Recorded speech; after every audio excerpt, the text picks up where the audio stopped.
What is pro-social? Pro-social is the idea that something is for the benefit of the collective. Let's just put it like that for now.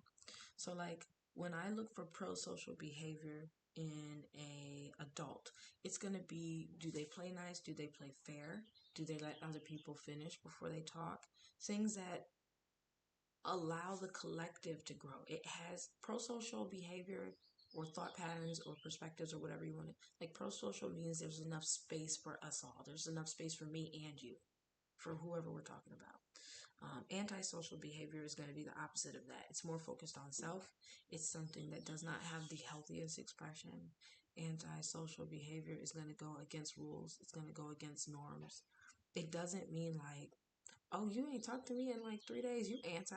Like, that's like the slang that I like grew up understanding.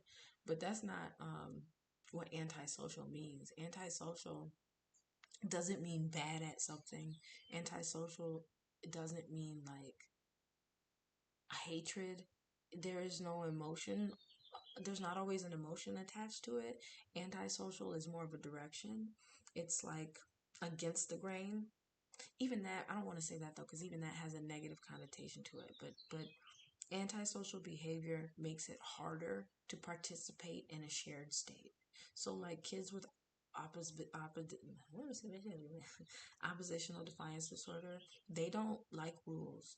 And I'm starting to learn that it's not because like rules bad, I hate rules. Sometimes depending upon how young the kid is, they might have that concrete or rigid of thinking, or maybe a different mental illness going on. But it's mostly about the restrictive nature of rules and not having the understanding of why rules are important, how safety can benefit them and other people. And so the anti-behavioral expression comes from like the anti-behavior, I'm sorry, the antisocial, the antisocial behavior expression comes from like their inability to prioritize others.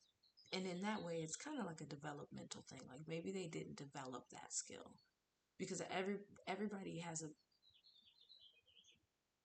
ideally humans are supposed to come equipped with a survival response, and there are lots of different ways that can be unwired, rewired, whatever, right?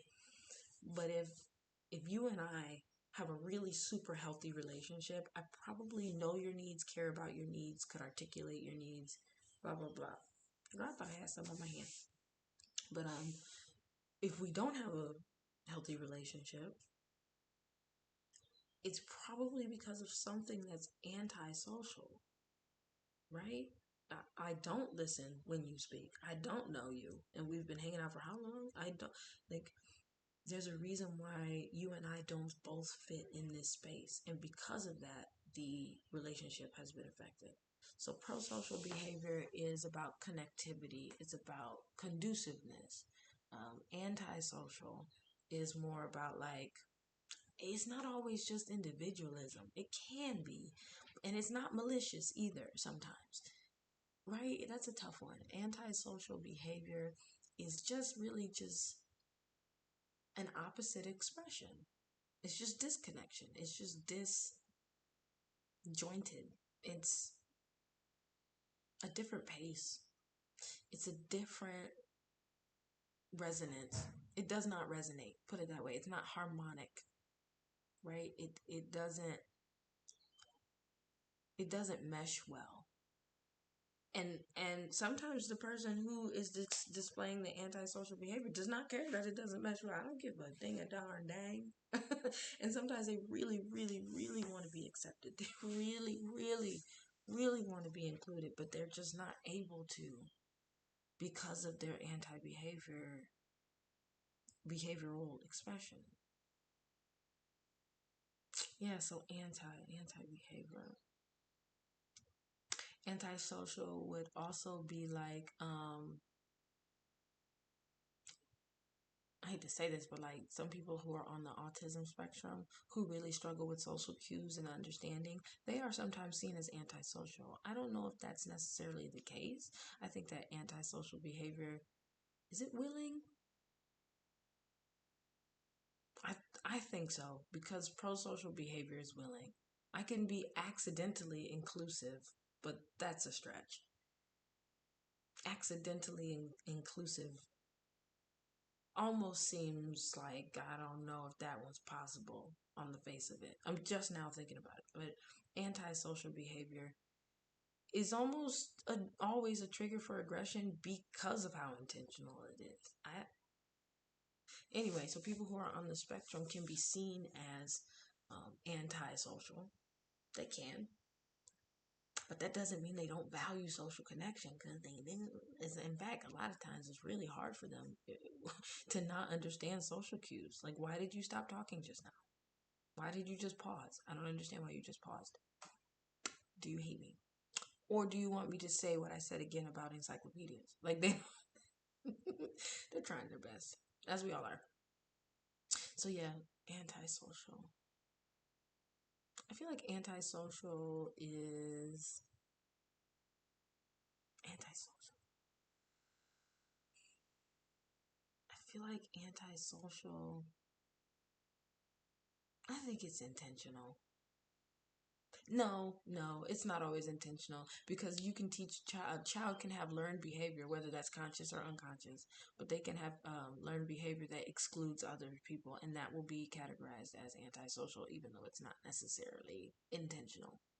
And that kid would have a really hard time understanding why they can't make friends when they are cemented in the fact that I don't have to ask for help or that I'm allowed to use something while you're using it. As long as I can just take it out of your hands and use it with mine. Like, do you know what I mean? Yeah. You know what? That also begs another good question, though. Antisocial behavior. How does that relate to empathy or does it? Okay, let me think about it. Hold on. Okay, so antisocial behavior kind of unravels empathy.